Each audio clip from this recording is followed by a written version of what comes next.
So then you Yeah. go on to play with Dwayne Johnson, also Yeah. known as The Rock, Yeah. at the University of Miami. Now you Yep. became a football god, and now Yeah. he's like global culture Yeah. icon. Like he killing it, and he forever Yeah. working out just like you. You guys both work out and keep that body tight and right. What were the conversations like back then in the days at University of Miami? Yeah. They were legendary, right? Mm. Because everybody there was legendary, right? Everybody there was a five-star athlete, Like right? You who? had, Who else you had, besides him? oh man, Warren Sapp.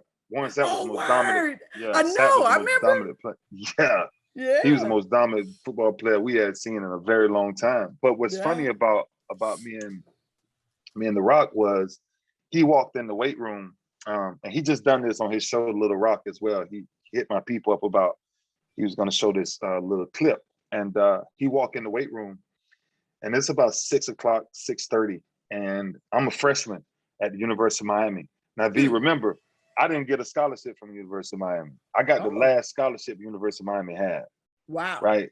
Yeah, they saw me play my last high school game, and the coach remembered that somebody blew out their knee riding a four-wheeler.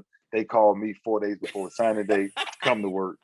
Again, So why they yeah, make it the again, last call? Dang it. again, again. Okay. Yeah. And so I'm in the gym. I'm in the gym early. Now remember, I'm broke. I ain't got nothing. I was dropped off to college with $20 worth of food stamps, one pair of jeans, a pack of number two pencils, and three pads. That's it. Wow. You That's it. remember that. You Oh, remember that. listen, it drives me every day, right? So Mm. interesting enough, everything I did was workout, workout, workout, workout, workout. So I'm in the gym, and so Dwayne walk up, and so he Mm. walked in the gym, and he was like, "Hey, what's your name?" And I said, "Ray Lewis." And he said, "Really?" He said, "You a freshman?" I said, "I'm a freshman." He was like, "What are you doing in this weight room this early?" I said, "I ain't got nothing else to do." I said, "But I will tell you this.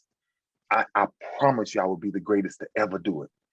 He said, "I'm gonna work out with you." We started working out. Halfway through the workout, he looked at me and was like, "We still got some more left?" I said, I said, I said, at the time we called him Dewey. I said, "Dewey."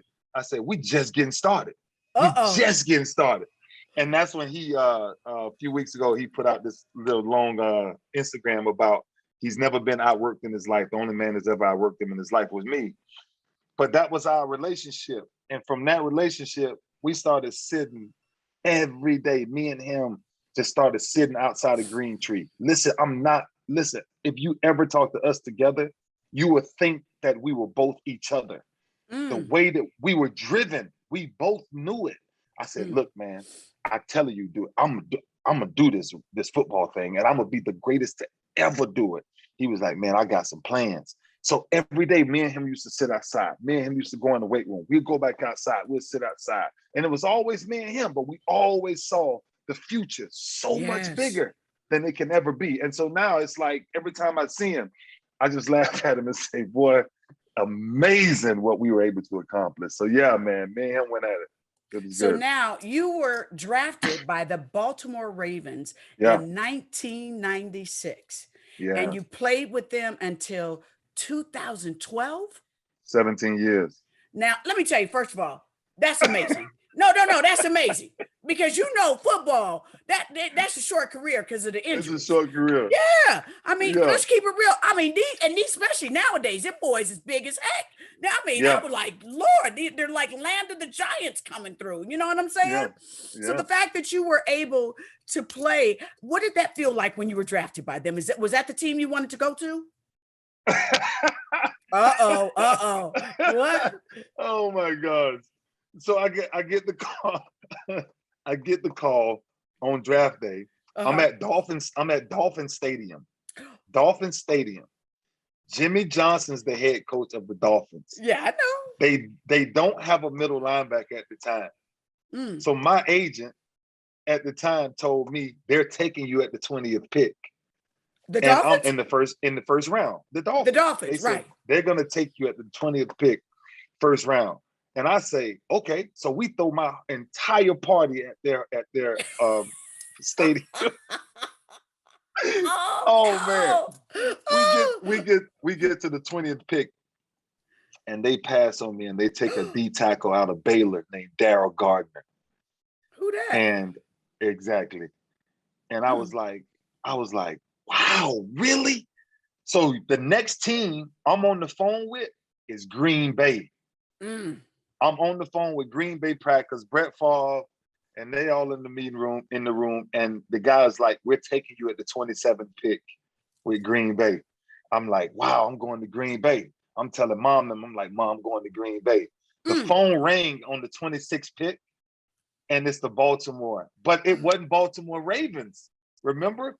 It was just making the transition from Cleveland Browns. Right. In 95. Okay. Right. So as they were making the transition, so Ozzie Newsome, the great GM, calls me and he says, we're drafting you to Baltimore. And I said to him, Vivica, I say, Baltimore who? Baltimore ain't got no team. He's like, well, okay, you go know about it. Yeah. And then I was the second pick. I was the second pick of that draft. Jonathan Ogden went fourth. I went 26. And that's how I got to Baltimore. My favorite team probably growing up all the time was probably San Francisco 49ers. But Baltimore ended up being it. And 17 years later. So when you first got there, nada going on. Like, we all know Baltimore, nothing. Okay. We're going to say that again. Nothing. So here comes the leadership in Ray Lewis. Here comes the leadership. So what did you say? You're like, we're going to go from the bottom of the standings to the Super Bowl. Oh, Vivica, listen, I told Jonathan Ogden, I'll never forget this. We got off the plane. Remember, we didn't have colors. We didn't have a logo. We didn't have nothing. Really? I'm there. We're there the first day. We're picking the logo with the team. How did they come up with the Ravens? Going from the Browns? So what's funny is they renamed it the Ravens, but we didn't have a logo. So Art Modell went out and he did this contest on who could come up with the right logo for the Ravens. Okay. And this one guy came up with the logo where we had the bird wings and stuff, and it was spread it out. And then he ended up, filing a lawsuit, whatever. And then the Ravens changed the logo to that bird, to the bird head. But we was in that whole thing. But the point was, Jonathan Ogden, who was the first pick of the Ravens, me and him was roommates. And I said, he was like, bro, can you believe we got drafted by the Ravens, man? I said, J.O., listen to me, bro. Just listen to me. Do you understand the opportunity? This franchise is this is new. There is no history, right? The Colts is the Colts. That's Johnny Unitas, right? That's old school. I'm talking, that's Lenny Moore in them days. That's Mike Curtis. I'm talking about starting new to where you can be. And I told him this day, B, sis, let me tell you something. That's why I know God is so real. I told him this day, I said, listen to me. I'm going to flip this city. I know that's right. I'm going to flip the whole thing. I said, I promise you. So I go to Art Modell. Who's the owner at the time, rest in peace. And I said, all right, I said, tell me something that you want that you never got. He said, Ray, in 40 plus years, I ain't never seen a Super Bowl. I said, you'll have 1 in 5.